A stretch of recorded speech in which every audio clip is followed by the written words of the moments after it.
Husband ওয়াইফের bonding যদি ভালো হয়, দুজনে মিলেমিশে সবকিছু করলে ছোট থেকে বড় হওয়া কোনো ব্যাপারই না।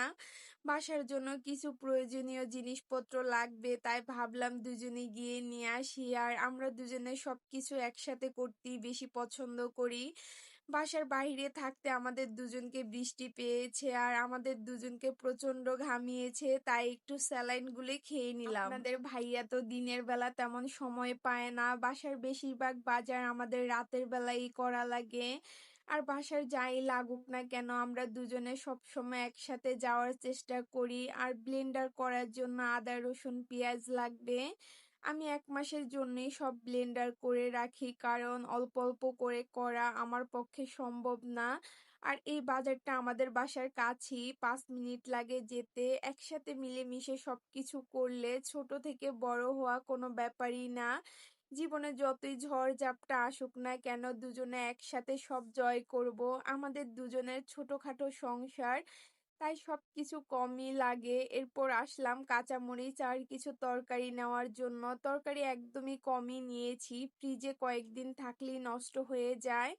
আর যে কোনো জিনিস অপচয় করা আমার একদমই পছন্দ না। আমার কথা হচ্ছে যা লাগে তা নিব, অপচয় করব না, কারণ লাগলে তো আবার নেওয়া যায়। এরপর আসলাম কিছু পেয়ারা নেওয়ার জন্য। আপনাদের ভাইয়া চাইবে সবকিছু বেশি বেশি কিনতে, আমার জন্য পারে না। সংসার করতে গেলে জামাইয়ের তুলনায় বউ একটু হিসাবি হওয়া লাগে, তাহলেই কিন্তু সংসারে উন্নতি করা সম্ভব। দোকানটাতে গিয়েছি খাতার কলম নেওয়ার জন্য, আর এর মাঝে আমাদেরকে বৃষ্টি পেয়েছিল। আমরা অনেক তাড়াহুড়া করে বাসায় এসেছি।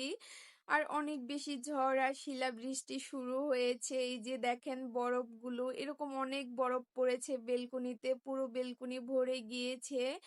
এরপর আমি পিপি থেকে সবকিছু বের করে নিচ্ছি। দুজনের ছোট সংসার হলেও কিন্তু সবকিছুই লাগে, হয়তো পরিমাণটা একটু কম লাগে। যে কোনো মানুষই বাঁচতে গেলে খারাপ সময়ের সম্মুখীন হতে হবে, কারণ খারাপ সময়ের মধ্যে দিয়ে মানুষ বাস্তবতা শিখে।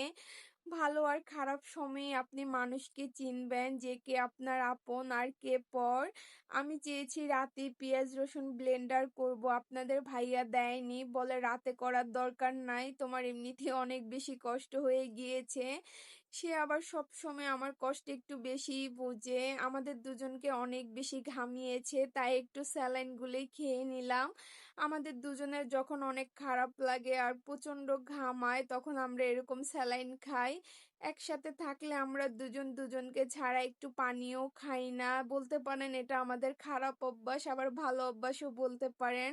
আপনাদের ভাইয়াকেও 1 গ্লাস স্যালাইন গুলে দিলাম, সেও খেয়ে নিচ্ছে। আজকের ভিডিওটি এই পর্যন্তই, দেখা হবে অন্য কোনো ভিডিওতে। আল্লাহ হাফেজ।